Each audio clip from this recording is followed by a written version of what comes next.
Hello and welcome to another video review brought to you by yours truly, Thorzine. Today we're going to be taking a look at another Mortal Kombat figure by way of Smoke from the Mortal Kombat Classic Ninja 6-pack.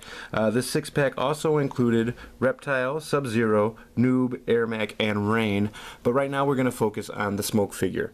As you can see, the figure itself is pretty atypical for the classic Mortal Kombat Ninja build. It is a little bit more simplified by comparison to the Cyborg 3-pack. Not as many details molded into them, but then again, the character model doesn't have as many details to mold into them. I can kind of see where some of the nerd rage comes from with saying that this figure doesn't live up to the previous figures, or the Ninja figures in general don't live up to the previous figures. As a standalone character, though, this ain't too bad. The only complaint I really have with this figure is that the paint applications use that same matte finish that the Cyborg 3-pack does, rather than something with a slight gloss to it like Hasbro would use. And they do use a slightly more rubbery plastic, which gives the figures kind of a cheap feel.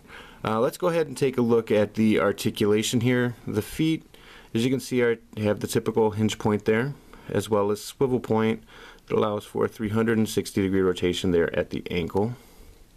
The knee is single hinged, which allows for 90 degrees of motion at the lower leg, as well as a 360-degree rotation there at the knee. The hips are ball jointed, which allow for 90 degrees of lateral motion, as well as the same in the forward direction.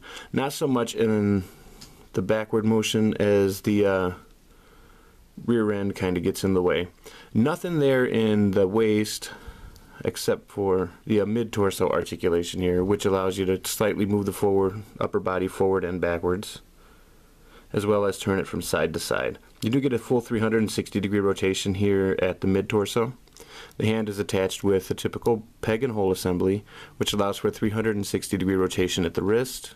Elbow is single hinged, allowing for 90 degrees of movement there, as well as 360-degree rotation there at the elbow. In the shoulder, you'll find the typical ball hinge with the swivel point also. The ball hinge allows for a little over 90 degrees of lateral motion, as while the swivel point allows for 360 degrees of rotation there at the shoulder. The head is attached with the typical ball joint. Get this arm oriented right again. There we go. Which allows you to move the head forward and backwards, as well as cock it from side to side for some more expressive posing. And you do get the full 360-degree rotation there at the head also. The figure itself, like I said, is not a bad figure as a standalone figure. When compared to some of the other Mortal Kombat figures that Jazwares has put out, I can see where the bad comparison comes from. But given the character model that it's based on, some of the simplicity in this figure is called for. Do I recommend it? If you can find the 6-pack at retail, I would definitely recommend it. I don't know if I would pay the current eBay prices for them, but around $30, $35, whatever they retailed there at Toys R Us, I think that's a great price point for six 4-inch ninjas from the Mortal Kombat series. You know, they're great for troop building. There's that nostalgia factor built in there, and of course they do scale well with your G.I. Joes and Marvel Universe figures too. Final thoughts: if you can find them at retail, get them.